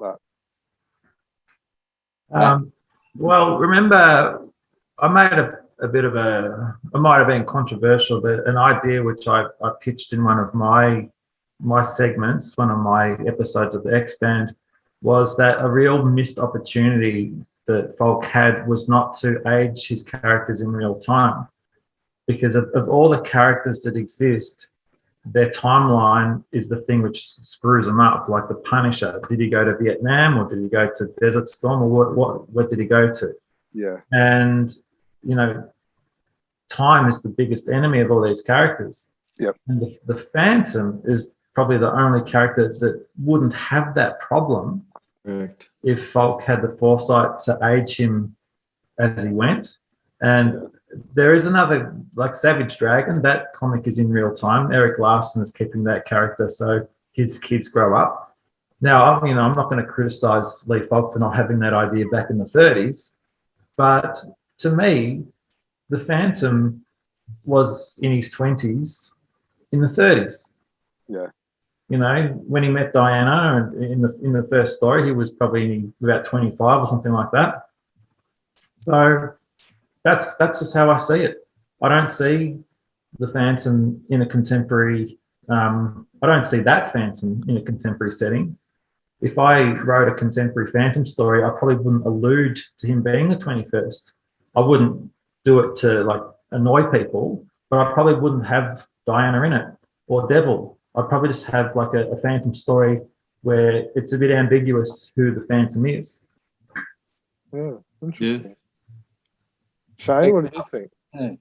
I've actually done that in Scorpius too. I know it's all hinged on Alexander's Cup. That's where the stealing of the Phantom, one of the Phantom's chronicles. The guy who stole Alexander's Cup also stole a chronicle. And that's how the Phantom Sir Falcon thing first joined up, and everyone's followed on since then. So I'm sort of stuck in that time thing a little bit. But I haven't, apart from Diana in the first Falcon thing, I haven't put her in Scorpius at all. And I think that's probably to keep the Phantom sort of aloof a little bit. So even though it's stuck in that time, you don't have to be in that sort of time. That's not really answering the question. Every comic character's got this problem. Like the Fantastic Four were created in 1961, and they met Silver Surfer and Galactus in 1965. And now it's what? How many years later? 20, 60, 70 years later, and Johnny Storm's still a youthful idiot. You really run into problems with that. I agree with Matt in that the Phantom really had a way of continuing on without it being it. And I think a lot of the sexual tension in it could have been maintained. Like once the Phantom's married and has kids, grow his kids up, and then you've got an unmarried Phantom. Correct. And like I always wonder with, like Edgar Rice Burroughs, who wrote Tarzan, he marries Jane at the end of the first story arc, but then they have a son, Korak. And at the end of the story, The Son of Tarzan, Korak marries Miriam, a girl. I think, leave him free. Once people's an old married man, it actually changes them a bit. And a lot of people, a lot of story writers deliberately keep the romance in trouble and not married so they don't settle down. So there's always the possibility of something else happening, and for me, it doesn't really work when you get like the Egmont story, the last one, where the two kids have grown up and the Phantom's disappeared. How the writer there said the Phantom's gone for a while, and he's playing with the idea of the next generation of Phantoms without cutting it in stone that the Phantom's gone. But in that, he's got the Diana and the Phantom have broken up. And to me, that after all these years, the Diana story, that doesn't work to me. Correct. She's annoyed with him because there's this horrible subplot of maybe the Phantom's got another child. I hate that. I cannot believe King let that go through. I think, didn't they edit anything? You got to be kidding me. Yeah, why they put us through the ringer and they let that go? Yeah, they let that go, and it's still going on. I noticed the kid's name is Nadir. What? Nadir, the rock bottom. Correct. We've made this point on the podcast before. You I know, and here. I like all the other characters they've got. What's her name? Sandal Singh. She's fine, but and even the incident where this child is supposed to have been conceived, I think, that's shocking. Wouldn't work. Anyway, that's not the question. The question is, I disagree with reader, commenter I, that it's confusing. It's not confusing, I don't think. In Australia, there are reprints of the Phantom all the time. If you do one that looks like an old one and feels like an old one, then it is an old one. I mean, the Phantom's been married to Diana since the mid-70s. That's the confusing bit. Not that we're still doing stories that put them back or anything. And he sort of said something about, well, there was a Phantom in the 40s, if you want to make it look like that. But most stories of the Phantom, of previous Phantoms, are not done in old styles. They're done in modern styles. And Egmont loved doing stories of the Phantom I think you say it, don't you, Dan? They're always in Europe. He's never in the jungle. Correct. And I think you're exactly right there. You're exactly right. And they're never done in old styles. So the style of the story isn't the point. And if there's a market here for people that like something like a McCoy story, then go for it. And if in Europe there is no market for McCoy stories, well, don't print it. But they did print My Jungle Love. That went into one of their Phantom ends. Yeah, true. And it also Yeah. included the missing page as well. They did, yes. I've got a copy. I got Pity to send me one. So I've got it here. So, Yes. I actually don't agree with that at all. I sort of think, if I'm it's glad. spelled, people like it. And I'm glad I asked that question. That was a great response. I'll have to watch it back later and see what I said. And let us make the point that we are all happily married as well. So we all love our wives as well. Yeah. So while we may want the Phantom not to be married, we are happily married. That's right. That's just a storytelling thing. That's how we get our sexual tension, Germ, is through our comic books. Pretty sad. You got to go to a comic book for it. But anyway, that's right. But they tell a good story. That's why you get it. Yeah, absolutely. Wow. I find it confusing when, a couple of years ago, there was a story that came out. It was called 1945. Yep. And, I remember reading that and thinking, who is this supposed to be? Like, well, what's going on here? And then, we've got Kid Phantom, and that was set in the 60s. There's stories where the Phantom was a child in the 20s. It's not even worth getting upset about. Like, just, it is what it is. I think Shane's summed it up before that there's a market for our story in Australia, and that market might not exist elsewhere, but who cares? Yeah, and I think the market's a great point. Like, the reason why in the Egmont stories he's always in Europe is because they're writing for the European market. That's their primary market. So, of course, they're going to target their primary market. The Australian readers, we're only the secondary market. We're not their primary market. But it was Egmont that did the Phantom visiting Australia too. Yeah. Those stories are really good. I love the historical stories. I love seeing the Phantom in Belgium and France and all over. Yeah, I do as well. Yeah, it's great. I mean, there aren't many Phantom stories I don't like, to be perfectly honest. Yeah. I cop that, but as Shane alluded to before, how can you become a jungle legend if you're never actually in the jungle and you're spending most of your second, third, fourth, fifth Phantom generations over in Scandinavia and Europe? But anyway, I digress. Anyway, that's another podcast for another time, I think. So, guys, before we wrap up, and I think there's one or two more questions, has there been anything that we might have missed that you want to raise or show us or anything like that? No, not from my end. I'm happy with the discussion as it's going. The only thing I can think of as I flick through is that I remember asking Matt when Diana's Phantom costume is put on the mannequin, do I draw it with bullet holes? And Matt said, no, they don't do that in comics, but I put a couple there anyway. Yeah, I just remember when Salah shot the Phantom point blank in the chest, and he didn't die, and he didn't even have a bullet hole. So yeah, that was the Baroness. Oh, the Baroness, yeah. As he's getting patched up by the doctor, he's like, "Oh, bullet holes," and he goes, "Never met a female that can shoot straight." Yeah. And the doctor says it didn't touch any vital organs or vital areas or something. Yeah. I do remember a bullet hole in the Phantom suit in that side barrier. So it's the one with Julie.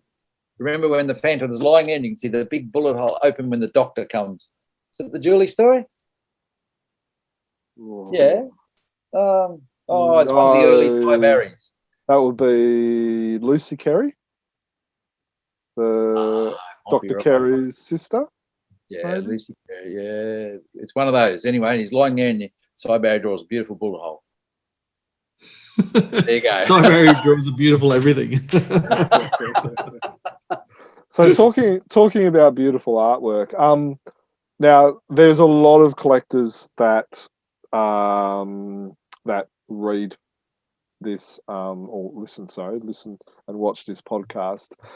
Shane, Matt, any plans on selling the artwork? Do you, or Matt, any plans of putting the original story how it was somewhere so people can kind of see what it looked like before or anything like that? Yeah, look, if anyone wants to buy the unused art, just give me a hoy. I don't know. I don't know if the market for that art is non-existent. Like it's a shame that art didn't go to print, and I assume that'll affect people's interest in it. And I hope that I'm not sure if Shane sells his work. If you do, I hope you're very successful. But yeah, I'm not sure how this one's going to work out for me. How big did you do it? The originals? It's on 11 by 17 standard comic page. Oh, yeah, normal, like A3 size. Yeah, it's just bigger, slightly taller than A3. Yeah, okay. It would be it would be amazing to get, if you do get art, and Shane, if you do sell, you can let us know in a second, but to get kind of like the same piece done by both, because then you could, frame it, put the two originals, and then get a copy of the comic and show that, and because there'll be a nice little story that kind of goes with that. It'll be a nice, a story to be able to show off when people look at your collection and that. Yeah, absolutely. So, Shane, are you selling? Well, actually, like I said, I'm a bit embarrassed about it because it's only on photocopy paper. It's not done on proper artwork. But like all my others are, and that was a pretty poor decision of mine, I think. But although most look all right. I haven't sold any Phantom stuff yet, except I think I let the one Phantom and the Baroness get auctioned off at the last Phantom dinner, and the very first page of the very first Falcon story is gone. But other than that, I've still got them. I've been hanging on to them. So I will one day, if anybody's interested in this, you must be getting late. That was Diana and Devil just came in.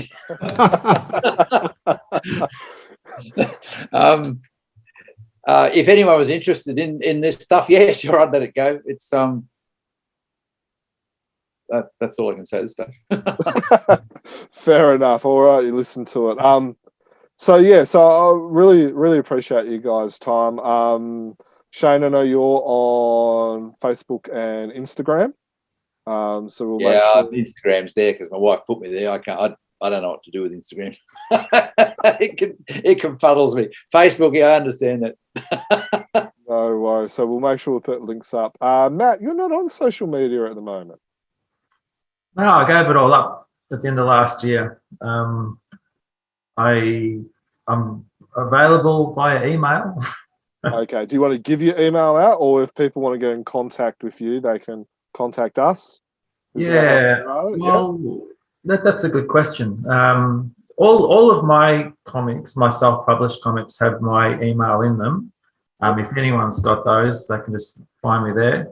But I guess if anyone wants to get onto me, maybe they could do it via you guys, via the Chronicle Chamber. No worries, we can pass your email on. I believe you've also got a website where people can buy some of your other work as well. It's O1D or something. Oh yeah. That's a website which features a lot of indie local comics. It's Own Indie. It's ownindie.com. A lot of people don't know how to pronounce it, and it's a confusing looking name. But yeah, that's well worth looking at. Like a lot of local artists, comic artists, have got their work there. That's where you can find my independent work. So I don't sell Phantom stuff through there. I sell my own like independent comics. Yep. But yeah, that's pretty much. I don't have any other websites or social media at the moment at all. No worries. These are all old school artists. Yeah. Doing old school work. I love it. Dan, upgraded. I know how to do computer lettering in a comic now. That's so I'm nearly digital. Well done. Dan, you got anything you want to add before we sign off? Oh, look, I would just say thank you to both of you guys for your time tonight. It's been a real privilege to, and I didn't realise this was going to happen as we sat down, but to be part of the first conversation that you guys have had face to face and even voice to voice by the sounds. It's all been email and text messages beforehand. So, been a real privilege to be a fly on the wall for that conversation and just the honesty about the whole process. And Matt and you in particular, I think, given the circumstances of all of this, really appreciate what you were able to share, and really special to be part of that. And I hope the listeners get a feel for the gravitas of that as well, because just have really enjoyed hearing everything about it from you guys. Thank you so much. Yeah, My pleasure. Yeah. Thank you. It's been very good. Thanks. It's been great talk to you, Matt. Yes, awesome. So we appreciate both of you. We appreciate your candidness and your honesty, and we had fun. I hope you listeners had just as much fun listening or watching. As we said before, if you are an audio listener, this may be one that you want to jump onto YouTube and rewatch, because there's a lot of art, a lot of panels that get discussed and stuff like that and shown. So it will be a real visual treat. Now, if you want to find us, of course, we are on. You can find us on our website, which is chroniclechamber.com. Our email is chroniclechamber@gmail.com. So if you want to get in touch with Matt and you can't find his email address, give us a call and we can pass on his email address that way. Now, you can subscribe to us on iTunes or Spotify, or via various other apps like Podbean, Player FM, Castbox, Listen Notes, and of course, as we discussed, you can also watch us on YouTube. So thank you from everyone who's listened to us. Thank you, Shane, Matt, and Dan, for joining us today. And for myself, happy phantoming. Happy phantoming, everybody. Happy Sir Falconing. Oh, sorry. That's a bit rude. Sorry. Happy phantoming. 500 years ago, he washed ashore the sole survivor of a shipwreck. And upon the skull of the man who killed his dad, he said, I'm mad, I must eradicate piracy, injustice and cruelty, and all my sons will follow me, so evildoers will believe that this man cannot die. The Phantom, the ghost who walks. The Phantom. Enemies beware, the Phantom's always there, but you won't find the Phantom. He finds